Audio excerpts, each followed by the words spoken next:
I'm Jody Evans. I'm one of the co-founders of CODEPINK.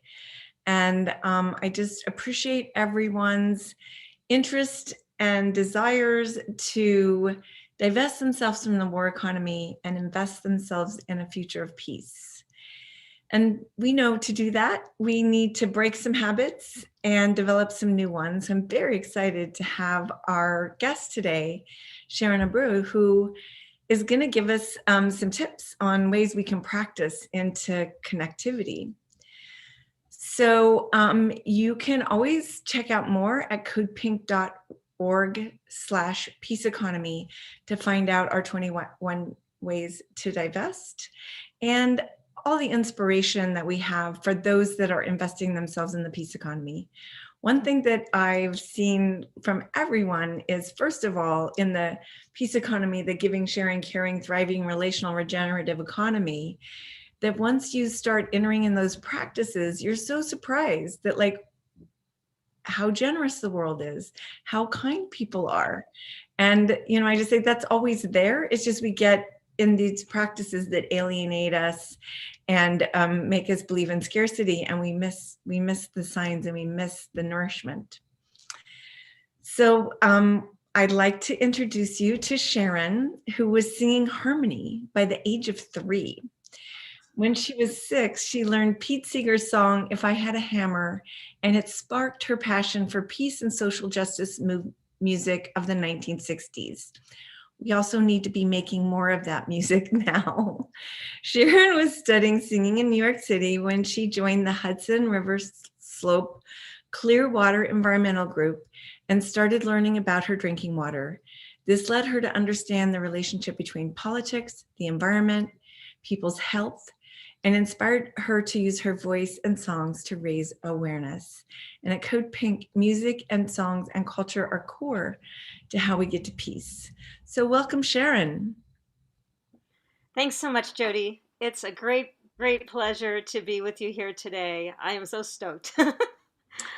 Well, I wanted to start with my first question is, how do you see the value of the local peace economy work in this time in the planet? Now, you've been, singing songs from the 60s, so I kind of think local peace economy work arises out of the 60s.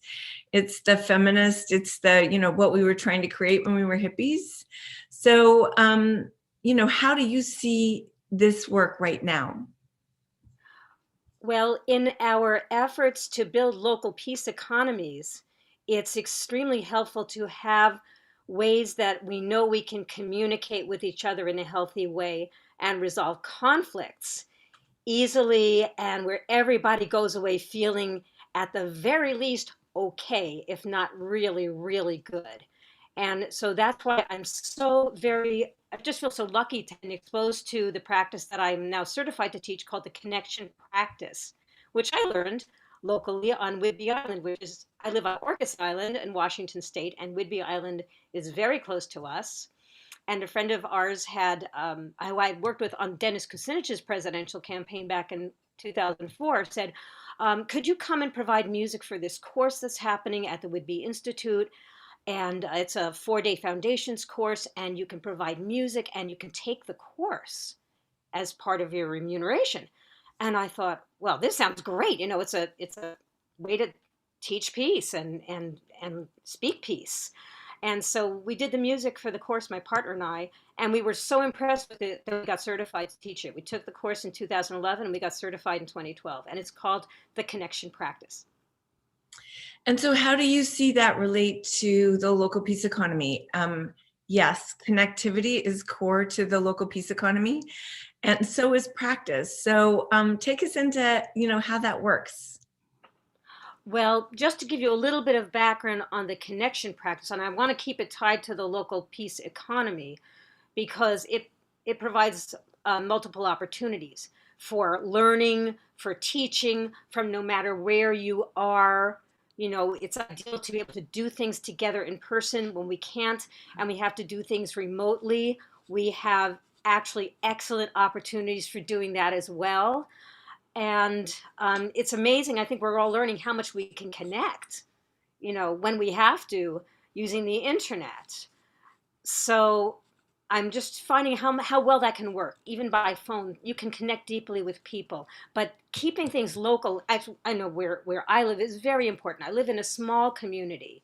We have one grocery store, we have a food co-op, we have an energy cooperative, we have a lot of progressive people here. We also have some people here who vote for Trump. And most of the time, it doesn't come up. It's not an issue. We don't talk about it. You know, it's that kind of conventional wisdom. You don't talk about religion or politics and you'll be fine. But we know that we need to be talking about these things. So, how are we going to do that? If we don't talk about them, we can't say, you know, I don't think that's actually true. Can I give you can I share something with you that I think offers another scenario or framework or whatever? So, when you're talking with people in your community, it's really close. We're doing a lot of things together. We're serving our community in a lot of ways. We're on boards together, in clubs together. We sing together in groups, play together, you know, in various ways. So to be able to say, wow, I really agree with you on this, but I'm having an issue with that, and I'd like to talk with you about it. But also, first and foremost, letting the person know, number one, that you're listening to them. That's the most important thing.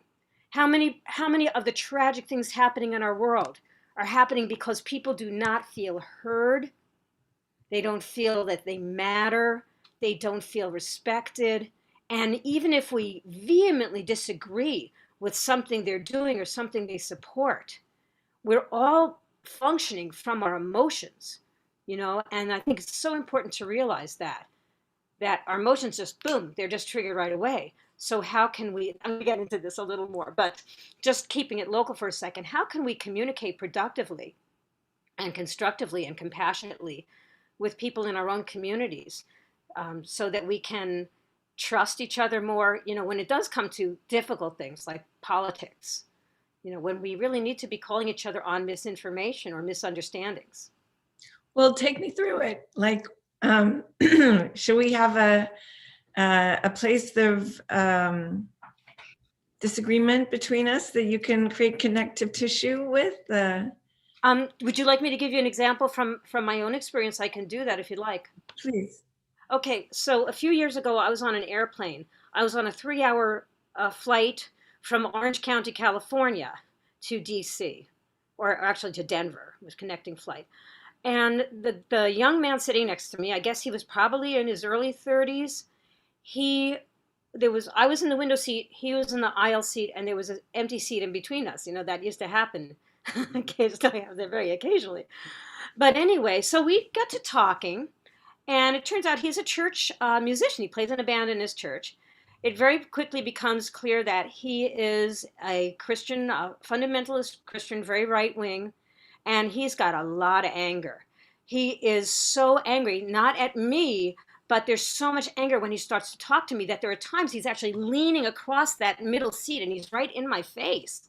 And so, you know, I'm kind of holding myself and staying in my heart there and listening to what he has to say. And at times speaking and just letting him know that I really get what he's saying. I get why he's angry. And one of the things he was saying was, I have two children and I need to put them through college, and I shouldn't be paying for single mothers with 5 kids so that they can have health insurance. Well, I get it. I totally get it. But so I listened to this. You know, I don't agree with him, but I understand where he's coming from. I totally get the stress that he's under. Because he's coming from fear. He's coming from fear, yeah. And he's working hard and he's under a lot of stress and he wants to see the best for his kids, and he's married and he didn't have kids out of wedlock, and, you know, he's not a welfare mom, and, you know, there's all these judgments going on. And, you know, you could say some of those things to some degree are legitimate. They're not. But I have to, They're well, not, by the or word. not. Yeah. Right? I mean, we can get into, you know, the deeper scenario, and that's the war economy creating yes, lies that then I totally keep agree. people unhappy. I totally agree with that. We don't have a support system, and we have systemic racism, and there's all this going on. But I was able to, after listening and giving him empathy, this is how I give him empathy, by letting him know that I hear what he's saying. I really get what he's going through. You know, then I was able to say, can I offer you a scenario from my personal experience that, kind of gives a different take on this. And I gave him the example of my niece who has multiple sclerosis. And she's married, she doesn't have children, but she needs to be on very expensive medication all the time. Well, she had worked for MCI WorldCom. You know what happened to MCI WorldCom? They went out of business. She lost her job and she lost her health insurance. And her husband was also dependent on her health insurance, so he lost his. And I said, because her healthcare was tied to her job, she lost her insurance and she could no longer afford the very expensive medication she needs to be okay to treat her MS. And that's why I feel like everyone should have universal health care, and it shouldn't be tied to your job so that you're in this precarious situation where if your job goes away, so does your health care. And look how much we're dealing with that now.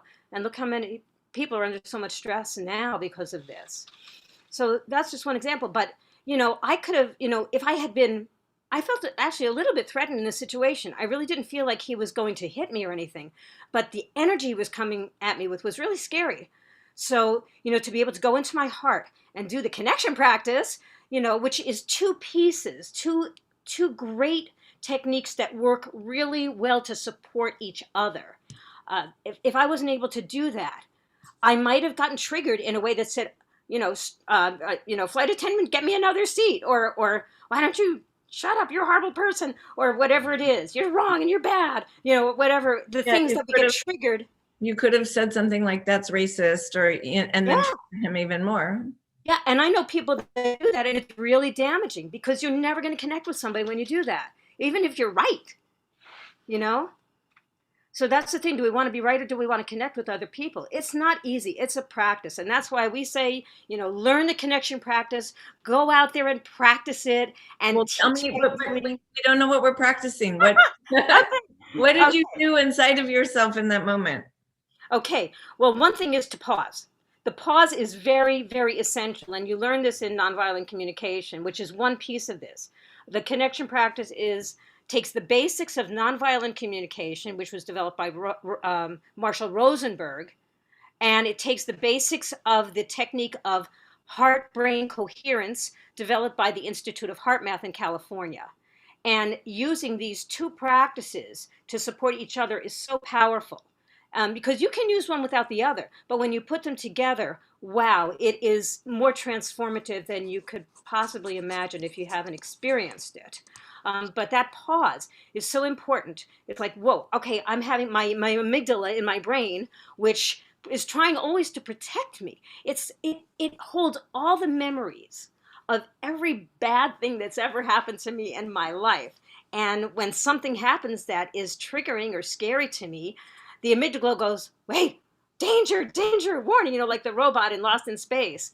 And it starts to try to match up what's happening now with what happened in the past. And the reaction is so quick, you don't have time to think about it. So this is part of the practice, is to catch yourself before you make that knee-jerk reaction and know that in that split second, you have a choice to make a different choice. Just go into your heart and go, whoa, okay, wait a minute, I'm not going to react yet. There are situations where you got to get the heck out of there. You will know, when that is. But if you can this really allows you to stand in your power and make a choice for yourself at that very moment. So that's part of the NVC piece. The nonviolent communication piece is we give empathy. Our motto with the connection practice is empathy plus insight equals connection. So the empathy piece is the nonviolent communication piece. We got to figure out what are the feelings and needs. What are mine? I got to give empathy for myself, because how am I going to be genuine and give empathy to another person if I don't know what's going on in me, if I'm not conscious of that? So that's right at the place where you determine whether the fear needs to be acted on or whether you can stay present. So that's the empathy for yourself is, okay, I'm triggered. Do I stay in this moment or do I leave? And then you notice, well, there's nothing. I'm on a plane. I'm okay. He's not going to hit me. Okay, I'm okay. But witness, there was anger. And, listening is the first piece of the cultivating a local peace economy, is listening, because the war economy does not listen, because it is driven by that greed that can't hear or recognize anything. So yes, that's that space of pause, of listening, of taking in our surroundings. So that's fantastic. Yeah, thank you. Thank you. So, yes, so feelings and needs. What are my feelings? What are the needs underlying those feelings? Because those feelings are being caused by needs. If we have positive feelings, our needs are being met. If we have negative feelings, our needs are not being met. And we're seeing so many people in our society right now whose needs are not being met. They don't know how to connect with people who might be able to help with that. We don't know how to connect with them. And one of the most instructive things I've seen in recent history is Bernie Sanders, doing a town hall with Trump supporters and showing them respect and listening to them, and then being able to say, well, what if this could happen? Would you support that? It was a beautiful example of how to connect with people. So our first piece is identifying our feelings and needs, getting to our main need, and identifying another person who we're in conflict with, respectfully guessing what their feelings and needs are. We're only guessing. We don't want to tell them what they're feeling or what they're needing, because we don't really know. We're not in their head. But we want to respectfully guess and show that interest and help them to identify it.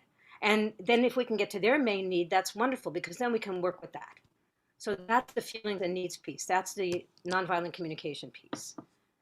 Then the second piece is the heart-brain coherence piece from the Institute of Heart Math in California. And they're doing wonderful things, by the way, with Global Coherence Project. You all may have heard of that.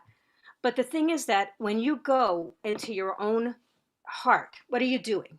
You're getting out of your chattering brain, which is chattering at us all the time. And a lot of times when we're upset, we're like, I don't know what to do.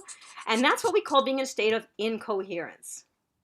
So what does it mean to get yourself into a state of coherence is when your heart and your brain are actually working in harmony with each other. And that's a physiological thing. And we can make that happen through this practice called heart-brain coherence. The first three steps of that are called quick coherence, and you can do it very quickly. In fact, why don't we do that right now? I'll take you through a quick coherence. And it's 3 steps. There's a heart focus, heart breathing, and heart feeling of appreciation. So for the third step, you want to have something ready to go that you can bring into your heart center of your chest area, that as soon as you bring it in there, it fills you with a feeling of joy or appreciation. It can be a pet. It can be a starry sky or a beautiful sunset. You see, I've got a sunset from my house here behind me. I often use my cat. And even though she can be a little on the wild side, she is my coherence kitty. And every time I think of her, I just break out into a big smile. I can't help it.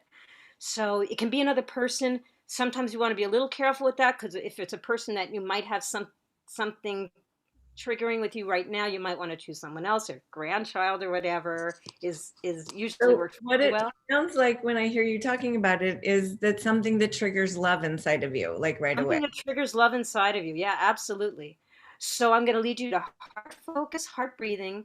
And then when we go into heart appreciation, bring into your heart pick one thing for right now that's easy for you to appreciate. So here we go. I'm going to invite you to sit comfortably. And if it feels comfortable for you and it's safe, if you're driving, do not close your eyes. But if it's comfortable for you to close your eyes, I invite you to do that so we can go inside more deeply. If it doesn't feel safe to close your eyes, you can just kind of bring your gaze down and sort of just soften your focus a bit. And then if it feels comfortable to you, you can put your hand over your heart center of your chest area. That just helps to bring the focus to that part of your body. And then we'll let the focus drop down. So let's go with that right now. Sit comfortably, close your eyes if that's comfortable for you. And I invite you to put your hand over your heart center of your chest area if that's comfortable. And just let your energy drop now. Just drop down into your heart. Just let all that focus and energy drop way down into your heart now. And then let's breathe slowly and evenly, as though we're breathing into our hearts and out from our hearts.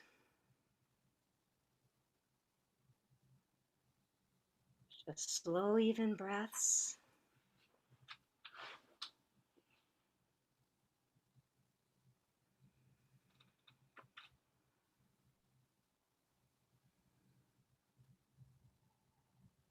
And now let's bring in that feeling of appreciation, whatever that image is for you, right into your heart.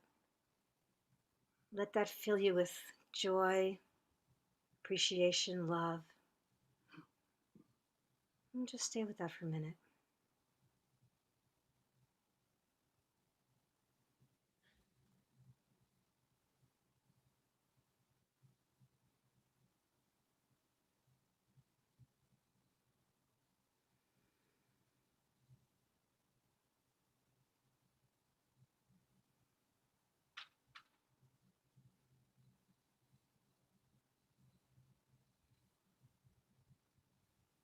Okay, that is the quick coherence.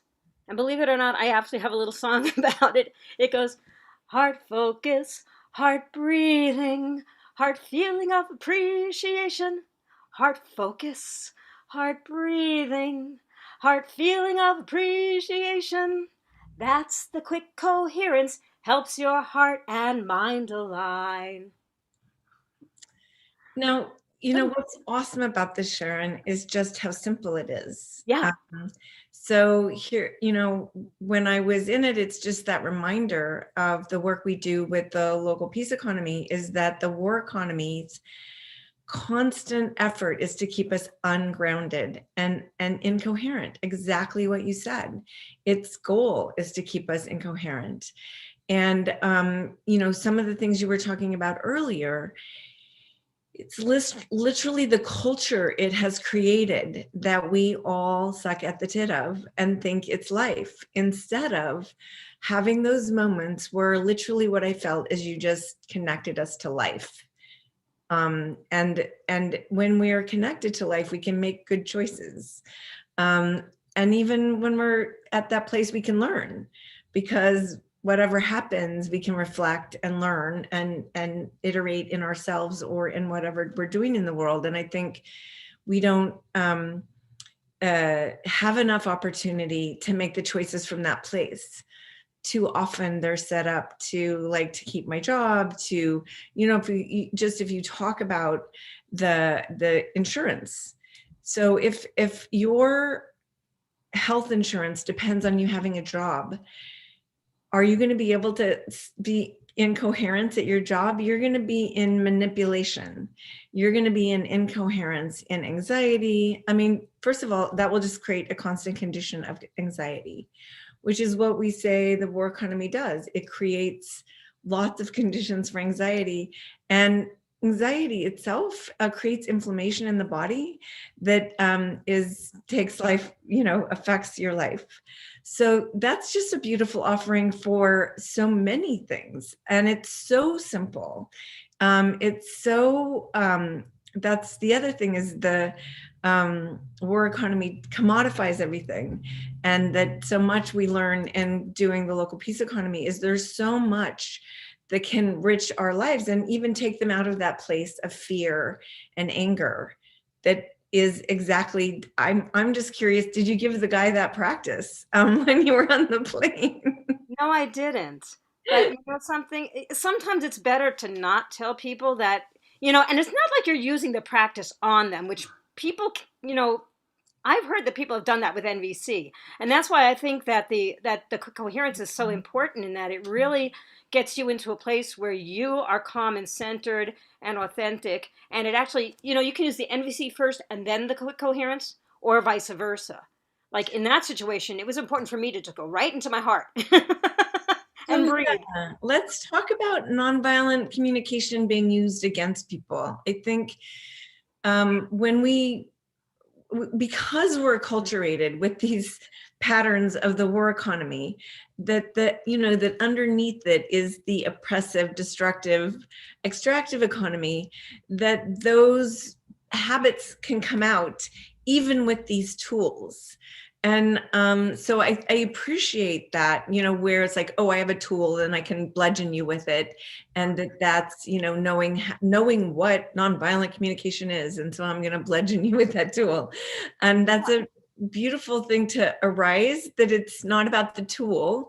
It's about all things can be used, for good or for self needs and Yeah, greed. it's a matter of being conscious. It's a matter of being conscious about what your state is right now, being honest with yourself and being responsible in that way to whoever you think you're trying to help. You know, if I haven't done my own work, I might be, doing something passive aggressive, and I might not be aware of it at all. It's not that I mean to be, but I might be doing that. I just came from something really crappy and I haven't had a chance to get snap out of it. I'm going to try to use NVC on this person. That's not what I want to do. I really want to connect with that person. And NVC, yes, it's its own language and it takes practice.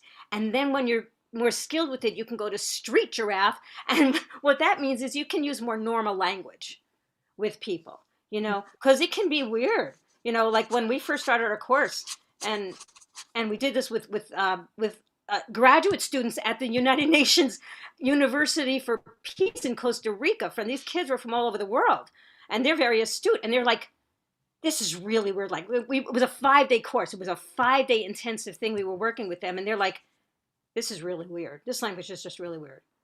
And by the 5th day, they were saying they brought the party. We were having a party. They brought the party to us by the 5th day, when they had a chance to put the practice into action.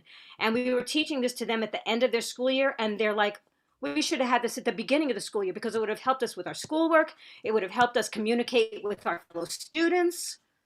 But Well, I even the think UN that's, University for Peace, it's yeah. it's all focused on peace building, but it didn't actually have a practice like this that it was teaching.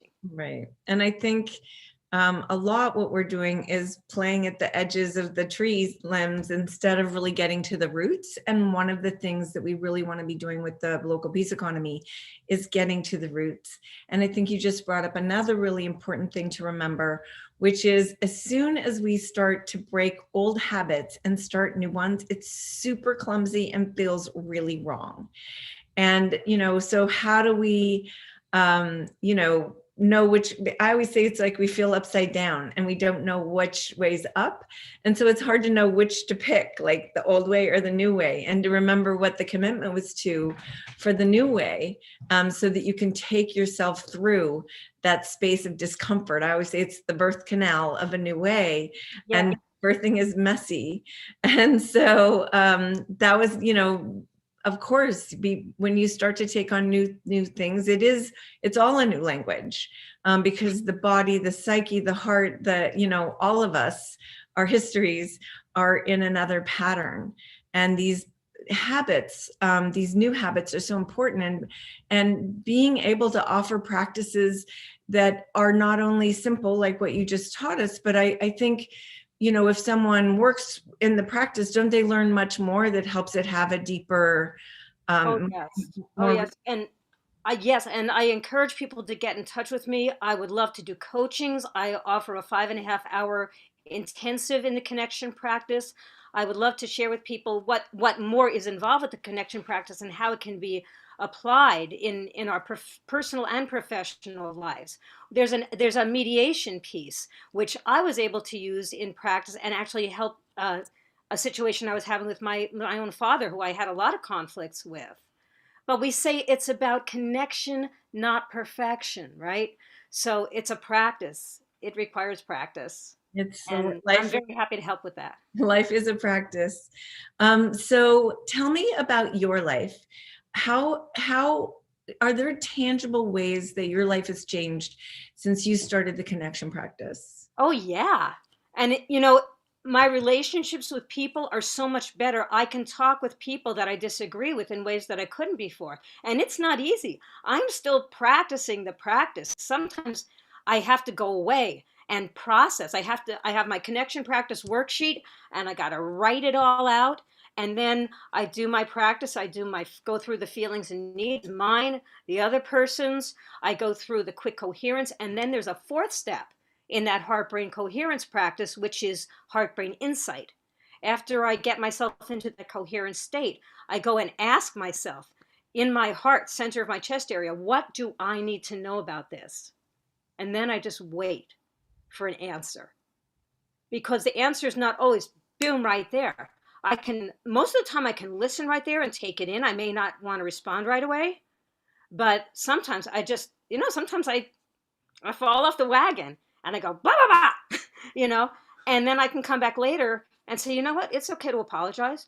It's okay to take responsibility for not being my best self in that moment, and say, I really want to understand this. I want to understand you. If we don't prioritize the connection part of this, we're not going to be able to get past it to, the changes that we want to make. Well, I think that was it right there.